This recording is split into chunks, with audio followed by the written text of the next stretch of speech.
हरे कृष्णा। श्रीमद् भगवद गीता में हमने पहले अध्याय का 12 श्लोक कर लिया है। 13वां है ये। ततः शंखाश्च भैर्यश्च पणवाणक गोमुखा सह सैवाभ्यहन्यन्त स शब्दस्तुमुलो भवत्। ये 13वां नंबर श्लोक है। कह रहे हैं इसके पश्चात जब भीष्म पितामह ने अपना शंख बजाया, इसके बाद बाकी जितने भी शंख या बजने वाले जितने यंत्र थे वो सब बजने लगे। जैसे ततः शंखाश्च भैर्य, भैर्य जो होता है वो ढोल को कहते हैं, बड़े बड़े ढोल। तो बड़े बड़े ढोल बजने लगे। भैर्य च, फिर पणवाणक गोमुखा, पणवानक ये भी ढोल ही है, पणव आनक ढोल, और ढोल बजने लग गए। और गोमुखा श्रृंग बोलते हैं, गोमुखा एक प्रकार का श्रृंग है। फिर सहसा एव, सहसा एव, सहसैव, सहसैव दो शब्द को मिला दिया है। फिर क्या बजने लग गए? अभ्यहन्यंत, एक साथ बजाए गए बहुत सारे चीज। क्या क्या? शंख, नगाड़े, बिगुल, तुरही, सींग।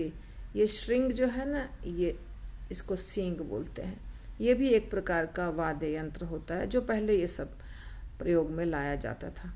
तो फिर जब सारे अस्त्र नहीं, वाद्य यंत्र बजे तो शब्द तुमुलो अभवत, अर्थात जो शब्द था वो कोलाहल पूर्ण हो गया। तुमुला अर्थात बहुत कोलाहल, आवाज बहुत ज्यादा हो गई सारे यंत्रों के बजने के कारण। ठीक है, तो इसमें सिर्फ यही बताया जा रहा है कि बहुत सारे वाद्य यंत्र बजे। सहसैव, सहसा एव अभ्यन्तः, अभ्यहन्यन्त, अभ्यहन्यन्त अर्थात एक साथ बजाए गए। तो जब सब बजे तो क्या हो गया? सहसा यानी अचानक, तब बहुत सारे शब्द एक साथ बजे और कोलाहल यानी कि बहुत तेज आवाज हो गई। कोलाहल पूर्ण आवाज का मतलब होता है कुछ मधुर नहीं, कुछ अच्छा नहीं, बल्कि जिसको हम कहते हैं जिससे हम परेशान होते हैं वैसे। तो वैसी आवाजें हो गई, क्योंकि इतना सारा शंख, नगाड़े, बिगुल, तुरही, सिंह सब एक साथ बजे। क्यों ऐसा बजे? क्योंकि भीष्म पितामह ने शंख बजाया। तो भीष्म पितामह सेनापति थे। इसके बाद असली जो है वो अब शुरू होगा। जो असली कहते हैं जब भगवत गीता शुरू होने के पहले का जो सीन है वो यहाँ यही श्लोक है। यही श्लोक है जिसमें दिखाया जाएगा। जो पहले पेज पे आप देख रहे हैं घोड़ा और रथ, वो है ततः श्वेतैः, श्वेतैः अर्थात सफेद, श्वेत, हयैः अर्थात घोड़ा, सफेद घोड़ों से, युक्ते उनसे युक्त, ततः श्वेतैः हयैर्युक्ते, युक्ते महति विशाल, स्यंदने स्थितो रथ में। तो उसके बाद क्या दिखाई दे रहा है? सफेद घोड़ों से युक्त विशाल रथ में स्थित, सफेद घोड़ों से युक्त विशाल रथ में स्थित हैं कौन कौन? माधव, पांडव चैव, ये माधव यानी कृष्ण और ये पांडव अर्जुन। दिव्यौ शंखौ प्रदध्मतु, ये दोनों ने दिव्य शंख बजाए। माधव का भी शंख दिव्य था और पांडव का भी शंख दिव्य था। प्रदध्मतु बजाए। ततः श्वेतैः हयैर्युक्ते महति स्यंदने स्थितौ माधवः पांडवश्चैव दिव्यौ शंखौ प्रदध्मतु। तो दोनों के जो शंख थे, यहाँ समझने वाली बात है कि इनके शंख जो थे वो दिव्य थे, साधारण शंख नहीं थे। तो ये हो गया इसका अर्थ। अब दिव्य शंख जो थे उनके नाम हैं, सब जितने शंख थे दिव्य उनके नाम यहाँ हैं। पांचजन्यम ऋषिकेशो देवदत्तम धनंजयः पौंड्रम दध्मौ महाशंखम भीमकर्मावृकोदरः। ये पांचजन्य नामक शंख था ऋषिकेश का अर्थात कृष्ण का।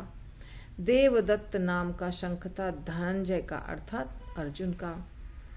पौंड्रम, ये पौंड्र नाम का शंख था जो भीम का था, महाशंख था। हाँ, महा यानी बड़ा सा, बहुत विशाल सा शंख था, क्योंकि भीम क्या थे? भीम कर्मा वृकोदरः। ये इनके कार्य भीम होते थे। भीम का अर्थ होता है बहुत बहुत विशाल, बड़ा सा। तो इनके कर्म भी भीम थे, भीम के कर्म भी बहुत विशाल हुआ करते थे, और ये खाते भी थे ज़्यादा, इसलिए वृकोदरः, वृक उदर, उदर को मिला दिया गया है, वृकोदरः। तो वृकोदरः का मतलब होता है अति भोजी, ज़्यादा खाने वाले, और भीम कर्मा अति मानवी, ज़्यादा बड़े बड़े कार्य करने वाले। तो बड़े बड़े कार्य करने वाले थे और बहुत ज़्यादा इनका भोजन था, इसलिए इनका शंख भी बहुत बड़ा था, महाशंख। तो इन्होंने जो शंख बजाया वो शंख का नाम था पौंड्रम। तो पौंड्रम नामक शंख था भीम का, पांचजन्य नामक शंख था कृष्ण का, और देवदत्त नाम था अर्जुन के शंख का। तो इन लोगों ने भी अपने अपने शंख बजाए।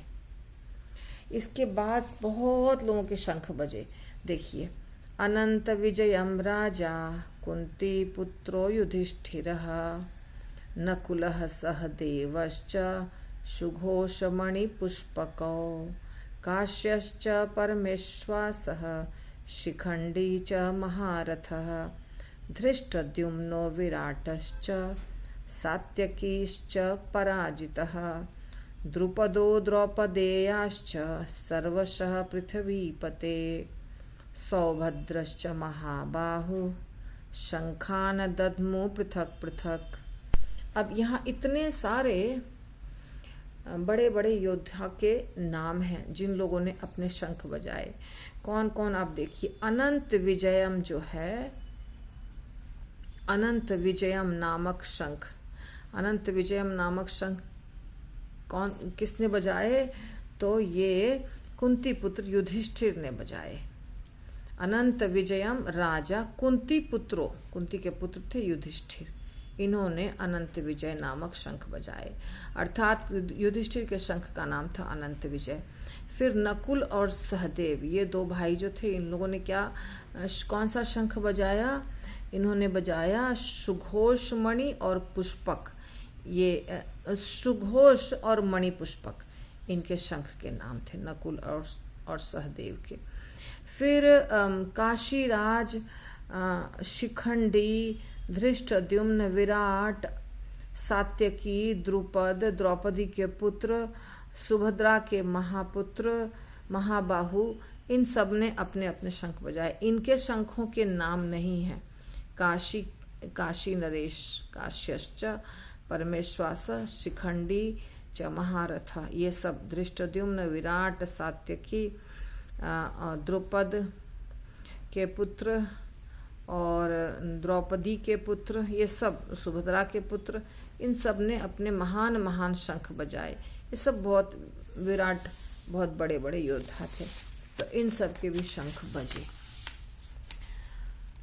अब क्या हुआ? सबके शंख बजे, फिर क्या हुआ? सघोषो धार्तराष्ट्राणां हृदयानि व्यधारयत् नभश्च पृथिवीं चैव तुमुलो अभ्य अनुनादयन, यानी ये अनुनाद होता है, नाद होता है, नाद का अर्थ होता है शब्द। तो अभ्य अनुनाद यानी प्रतिध्वनित करता हुआ, शब्दायमान।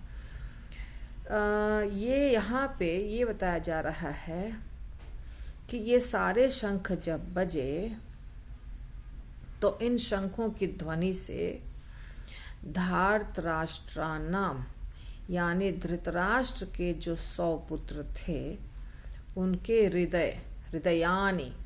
हृदयानी यानी सबके हृदय। हृदय एक शब्द जो होता है वो एक व्यक्ति का हृदय, और हृदयानी बहुत सारे हृदय। तो ये 100 पुत्र हुए तो 100 लोगों के हृदय व्यदारयत फटने लग गए, फट गए। हृदय जो थे इनके आवाज से विदीर्ण कर दिया। विदीर्ण यानी पूरा टुकड़ा टुकड़ा हो गया इनका हृदय, क्योंकि ये सब जो शंख नगाड़े बिगुल तुरही सिंह ये सब बजा, इनके जो आवाज थे इनके कोलाहल से और शंखों की आवाज से इनका जो कौरवों का हृदय था वो चकनाचूर हो गया, टूट गया, फट गया, ऐसा बता रहे, विदीर्ण कर दिया।